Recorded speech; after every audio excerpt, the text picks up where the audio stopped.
Ouais, il est potox, c'est Antox et bienvenue dans cette vidéo qui va être consacrée à un autre comics, à un autre super-héros. En plus c'est les débuts, donc pour le coup c'est plutôt important, j'ai envie de dire, parce que bon c'est un peu... Il n'y a pas vraiment d'origin story, l'origin story se fait progressivement, mais j'y reviendrai encore une fois par la suite, sans plus de suspense, puisqu'en plus vous le savez, étant donné que vous avez lu le titre de la vidéo, il s'agit de Spawn. Donc Spawn, déjà, c'est quoi? C'est qui? Ça a été fait par qui? Ça a été fait quand? Ben, je vais vous en parler de suite. Alors déjà, ce qu'il faut que je fasse, c'est que je mette quand même un minimum de professionnalisme, s'il vous plaît, la fiche technique, pour que je puisse vous dire c'est qui. Enfin, déjà, je sais c'est qui oh, pardon. Eh ben, t'es chute. Je sais c'est qui le dessinateur. Je pense que c'est le même, d'ailleurs, pour le scénariste, mais je suis pas sûr, mais je suis quasi sûr, hein, mais j'ai pas envie de dire de bêtises. Ce que je peux vous dire par contre, c'est que ça a été édité par Image. Alors là pour le coup c'est un peu bizarre entre guillemets, enfin c'est étonnant en tout cas, puisque habituellement on parle quoi? On parle souvent, les éditeurs c'est qui? Marvel, DC Comics, enfin, voilà, c'est les deux grosses firmes dans ce milieu là, et là c'est Image, donc c'est en fait un éditeur indépendant, enfin avant, à l'époque, parce que maintenant il a fait un peu Walking Dead, il a fait un petit peu Spawn du coup. Il a même fait, je pense... Ah non, c'est peut-être pas eux qui ont fait The Boys, je suis pas certain. Enfin bref, ils sont plus trop indépendants. Oui, si, ils sont probablement toujours indépendants. En tout cas, ils sont indépendants par rapport à Marvel et à DC. Mais voilà, on va dire que c'est pas des petits indépendants, c'est des gros indépendants qui commencent à peser dans le game. En même temps, avec un truc comme Spawn, vous doutez bien que c'est pas vraiment étonnant non plus. Donc, Spawn, c'est quoi? Ça a commencé quand? Déjà, ça a été publié pour la première fois en 1995. Donc, il me semble que c'est en 96 que c'est sorti en France, parce que là, c'est la version américaine. Quoique, ah non, c'est la version française. Donc, non, c'est bien en 95 que c'est sorti. Donc, c'est très vieux. Et j'avoue que quand j'ai lu, mais je me suis demandé si c'était si vieux que ça, parce que bon alors quand je l'ai lu j'étais pas encore très à la page, j'étais pas très à la page par rapport aux comics, mais j'étais quand même étonné parce qu'au final c'était très bien dessiné, donc franchement chapeau bas. Le dessinateur en question et le scénariste, donc c'est la même personne, c'est bien ce qui me semblait, en tout cas au début, je pense que vers la fin ça commence à changer, mais c'est la même personne au début, c'est Todd McFarlane. Alors vous le connaissez probablement puisque il a fait plein de trucs, il a à ce qui paraît révolutionné Spider-Man, etc. Moi pour le coup je le connaissais pas avant, enfin je connaissais de nom parce qu'il est quand même très connu, mais je savais pas ce qu'il avait fait avant, je connaissais pas plus que ça.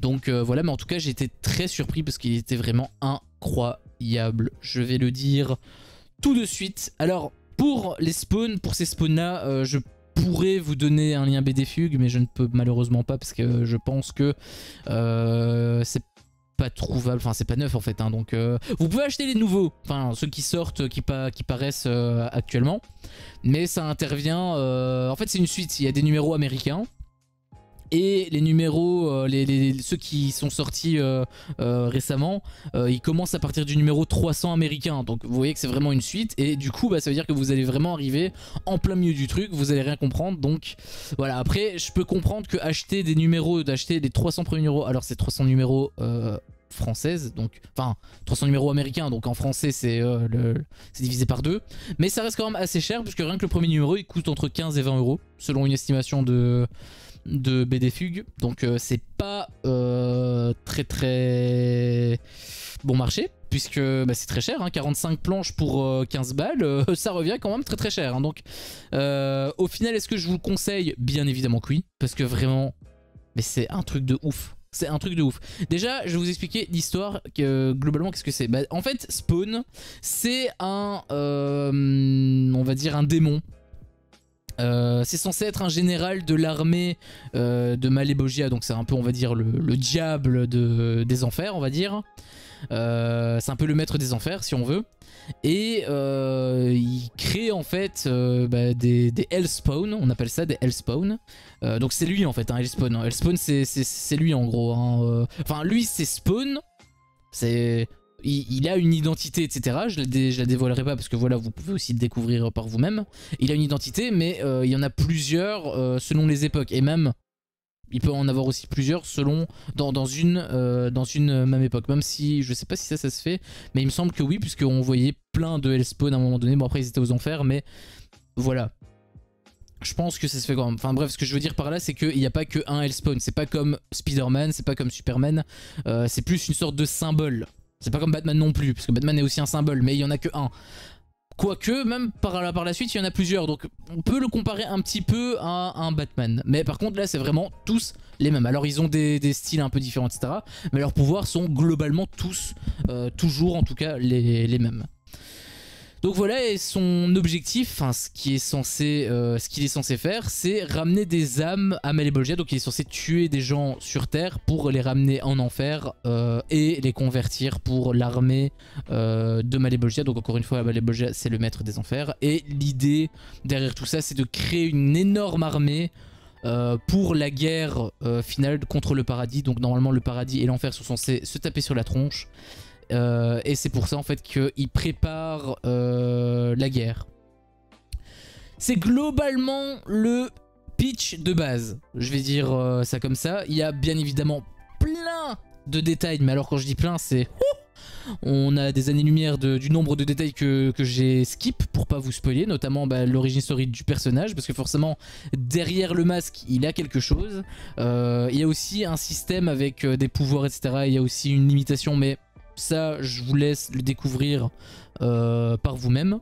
Il y a aussi bien évidemment des évolutions de personnages par rapport à lui-même, par rapport à Malebolgia, par rapport à un ami qu'il a, par rapport à un allié aussi qui n'est pas vraiment son ami mais qui l'aide dans sa quête. Enfin bref, je vous dis pas plus, vous le découvrirez par vous-même si ça vous intéresse, ou vous regarderez peut-être la version spoil. Mais en tout cas, voilà, il y a le scénario est ultra étoffé, vraiment. Les personnages sont incroyables. La mise en scène, elle est ouf. La mise en scène, elle est incroyable. C'est même plus incroyable à ce stade. C'est insane. Vraiment, c'est insane. La mise en scène, elle est ouf. Le personnage est badass, mais à mort. On ressent en fait la puissance du personnage et la badassitude. Franchement, quand j'ai lu le comics, je me suis dit, putain de merde. Comment le film peut-il être autant à chier? C'est ça que je me suis dit. D'ailleurs, à ce qui paraît, ils vont en faire un nouveau. Donc j'espère que ce nouveau-là va être vraiment un film incroyable. Parce que le personnage, mais il est tellement ouf. Il est charismatique à mourir. Mais vraiment, il est incroyable le personnage. Le personnage est génial. Et c'est pour ça justement que je vous le conseille vraiment. Parce que, voilà. Le dessin, bon c'est la même personne, mais le dessin est vraiment propre. Il a une grosse ambiance qui est installée. Autant Ultimate Spider-Man que j'avais parlé dans une précédente vidéo... L'ambiance est... En fait ça dépend, mais comme c'est un truc qui est censé être pour jeune public et donc qui est censé être déjà un petit peu plus rigolo, on va dire que l'ambiance elle est beaucoup moins pesante. Forcément, c'est le but. Alors que dans Spawn, le Spawn c'est beaucoup plus dark, c'est beaucoup plus ténébreux. Il y a du sang. Il y a du sang, il y a des boyaux, il y a des morts, il y a absolument des immondices qu'on peut trouver là-dedans. Et c'est extrêmement intéressant d'avoir un personnage comme ça. Déjà un personnage qui est beaucoup plus méchant, enfin pas méchant mais qui est plus dans l'horrifique que dans les trucs de Marvel. Hein. Enfin les trucs de Marvel je dis ça mais en réalité j'ai pas lu beaucoup de Marvel. En tout cas dans Spider-Man, dans Ultimate Spider-Man c'est absolument pas le cas. Et ça dépayse un peu, ça change un peu. Là, c'est vraiment dans un excès énorme, mais c'est ultra jouissif. Vraiment, c'est ultra jouissif. Le dessin est vraiment incroyable. La mise en scène, comme je l'ai dit, est ouf, malade. Un truc de psychopathe. Et le scénario... en fait, le scénario, ça dépend un petit peu. Parce qu'il y a des numéros qui sont vraiment ouf. Qui... Vraiment, quand tu les lis, mais tu sais pas t'arrêter. Il y a des moments, j'arrivais pas à m'arrêter, je voulais lire la suite en fait. Je terminais le numéro, j'avais envie de le lire tout de suite et je lisais parfois 3-4 numéros en un jour.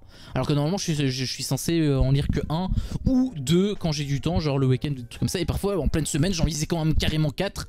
C'était vraiment génial. C'était vraiment un truc de fou. Par contre, il y a d'autres numéros qui sont un petit peu moins...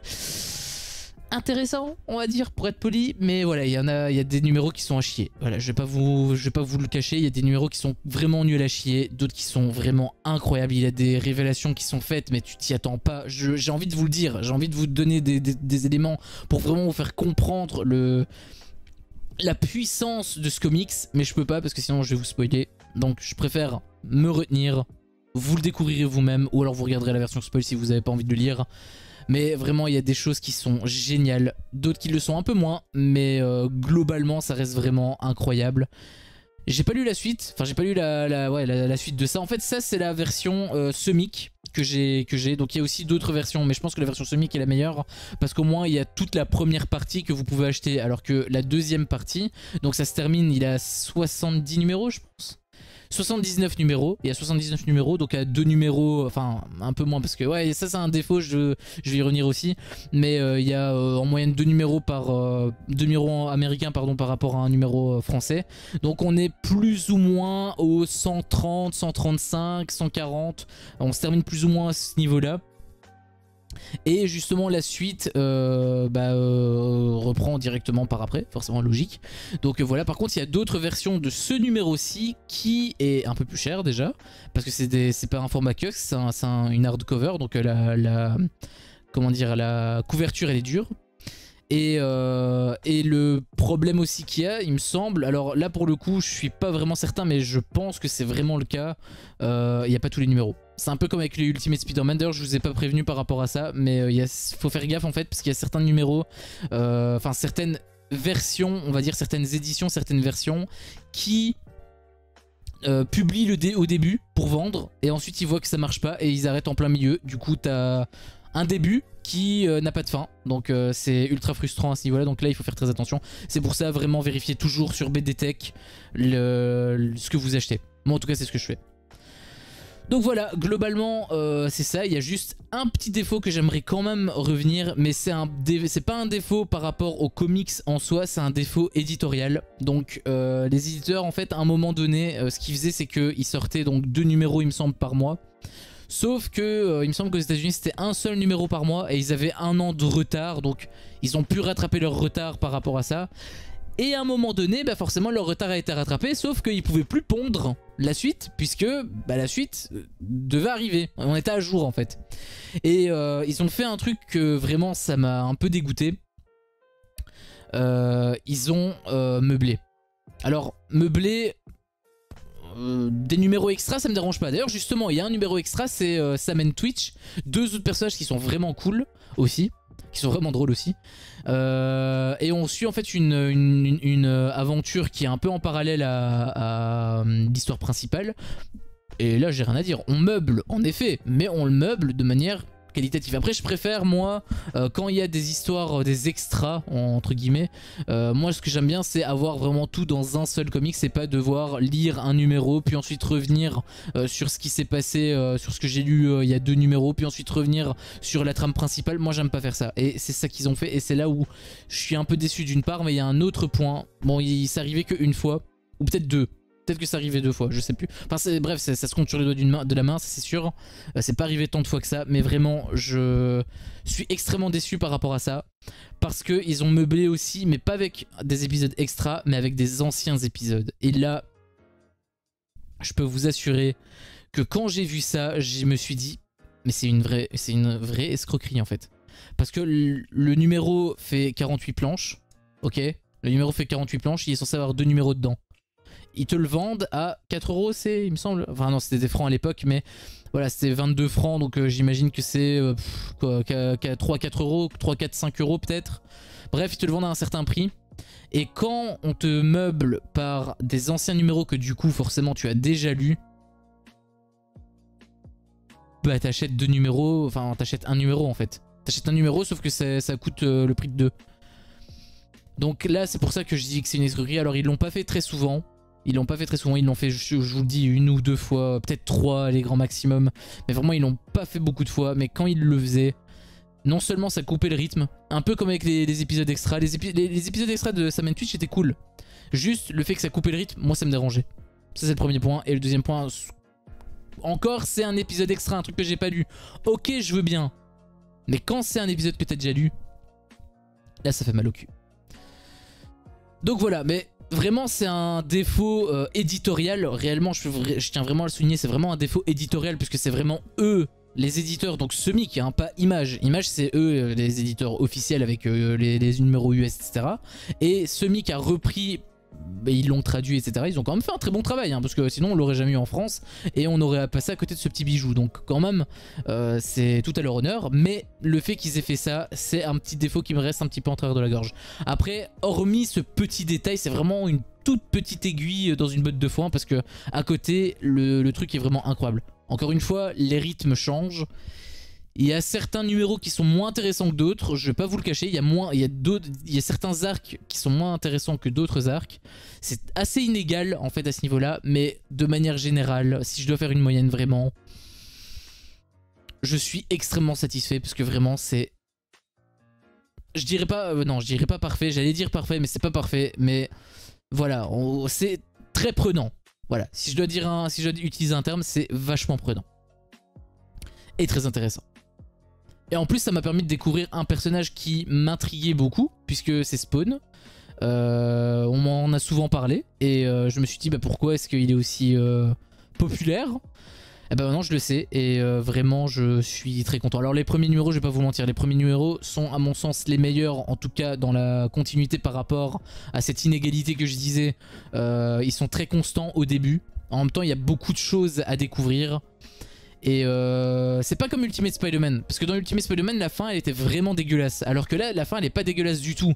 Et c'est juste que parfois c'est un peu comme dans Naruto, tu vois, hein, dans Naruto t'as des épisodes filler, t'as des trucs qui sont un peu moins intéressants. Bah, c'est un petit peu la même chose avec Spawn. Par contre il y a des révélations qui sont vraiment oufissimes. J'ai vraiment envie de la dire, hein, la révélation, je l'ai encore en tête, hein, mais je m'abstiendrai. Donc voilà, sur ce j'espère que mon avis vous aura été utile, j'espère que la vidéo vous aura plu. Hein. N'hésitez pas à vous abonner et à liker la vidéo si vous voulez me soutenir et me suivre. Et suivre bien évidemment les autres vidéos que je ferai à l'avenir. Et je vous dis du coup à la semaine prochaine pour une prochaine vidéo. Ciao!